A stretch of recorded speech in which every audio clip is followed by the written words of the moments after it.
شهر رمضان الذي أنزل فيه القرآن هدى للناس. السلام عليكم ورحمة الله تعالى وبركاته. بسم الله الرحمن الرحيم، والصلاة والسلام على أشرف الأنبياء والمرسلين سيدنا محمد وعلى آله وصحبه أجمعين. اللهم صل وسلم وبارك على سيدنا محمد عدد ما ذكره الذاكرون، وصل وسلم وبارك على سيدنا محمد عدد ما غفل عن ذكر الغافلون. يقول الحق سبحانه وتعالى في محكم تنزيله بعد أعوذ بالله من الشيطان الرجيم: يا أيها الذين آمنوا كتب عليكم الصيام كما كتب على الذين من قبلكم لعلكم تتقون أياما معدودات، فمن كان منكم مريضا أو على سفر فعدة من أيام أخر، وعلى الذين يطيقونه فدية طعام مسكين، فمن تطوع خيرا فهو خير له، وأن تصوموا خير لكم إن كنتم تعلمون، شهر رمضان الذي أنزل فيه القرآن هدى للناس وبينات من الهدى والفرقان فمن شهد منكم الشهر فليصمه إلى آخر الآية. Donc, premièrement, j'ai récité quelques versets qui rappellent dans le sens du verset qu'Allah Azza wa Jal nous a prescrit as-siyam, le jeûne, afin d'atteindre la piété. Des jours comptés, ayyam ma'doudat, des jours comptés. Et Allah Azza wa Jal, dans l'autre verset, nous dit, c'est le mois dans lequel le Coran fut révélé. Shahru Ramadan alladhi unzila fihi al-Qur'an. C'est le mois dans lequel le Coran fut révélé. Hudan linnas, ce livre qui est un guide pour l'humanité. Wa bayyinatin, et des preuves évidentes. Min al-huda wal furqan, des preuves de guider et des preuves de discernement. Le prophète sallallahu alayhi wa sallam, il annonçait la venue de Ramadan, il regroupait ses compagnons, il annonçait l'arrivée de Ramadan. On remercie avant tout Allah Azza wa Jal de nous avoir donné une vie assez longue pour vivre un Ramadan de plus. Que alhamdoulilah on a atteint le mois de Ramadan. Il annonçait aux Sahaba sa venue, leur disant est venu à vous le maître des mois, et bienvenue au maître des mois. Et nous sommes dans le maître des mois. Le maître des mois, ça veut dire qu'il n'y a pas de mois dans toute l'année. Sur les 12 mois égériens, il n'y a pas un mois qui équivaut au mois de Ramadan. Et aujourd'hui, on va essayer de rappeler les trésors et les bienfaits de ce mois béni.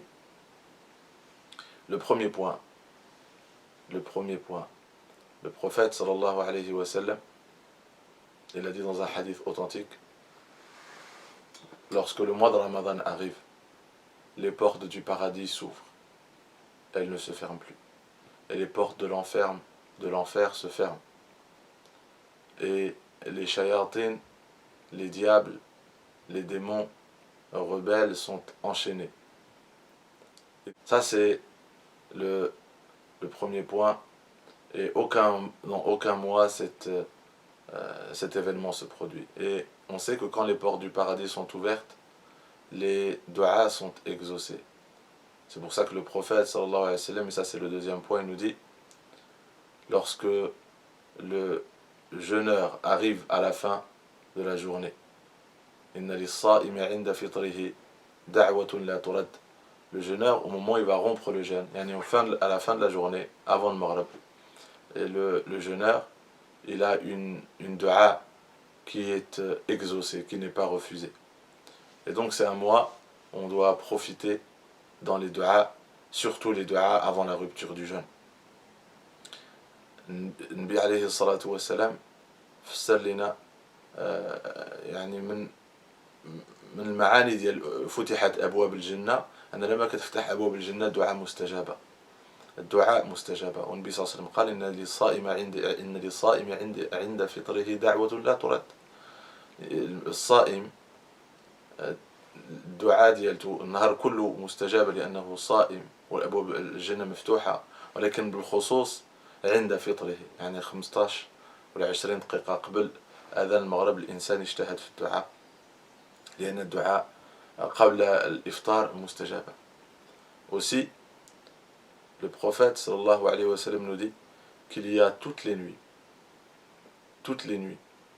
avant que le jeûne soit, avant la fin du mois de Ramadan, des affranchis de l'enfer, des personnes qui sont affranchies de l'enfer. Ça veut dire quoi? Que l'enfer, quand on parle de s'affranchir de l'enfer, l'enfer, c'est un lieu qui est causé par des actions et des péchés. Et pendant le jeûne du mois de Ramadan, si le jeûneur abandonne ses péchés et se repent sincèrement, il peut affranchir son âme de l'enfer. Ça veut dire son nom, s'il est inscrit, à cause des actes qu'il perpétue quotidiennement, Allah Azza wa Jal, s'il voit qu'il est sincère dans son repentir, qu'il renonce à tous ses péchés, qu'il renonce à tout ce qu'Allah Azza wa Jal a interdit, ce qui déplaît à Allah Azza wa Jal, tout ce qui est nuisible pour nous et pour les autres, si on s'en abstient, on l'abandonne et on demande pardon sincèrement. Et on s'engage devant Allah Azza wa Jal de renoncer à vie, à ce chemin que nous avions pour habitude de suivre, que nous renonçons à ce chemin. Et sincèrement, on revient vers le droit chemin, le chemin qui rapproche de Dieu, ces actes qui nous rapprochent de Dieu. Si on est sincère, on peut affranchir son âme de l'enfer. On peut donc, par ce repentir sincère, effacer notre nom des gens qui vont en enfer et aller au paradis. Et on a 30 jours comptés pour gagner cela, pour affranchir son âme de l'enfer. شهر رمضان الذي أنزل فيه القرآن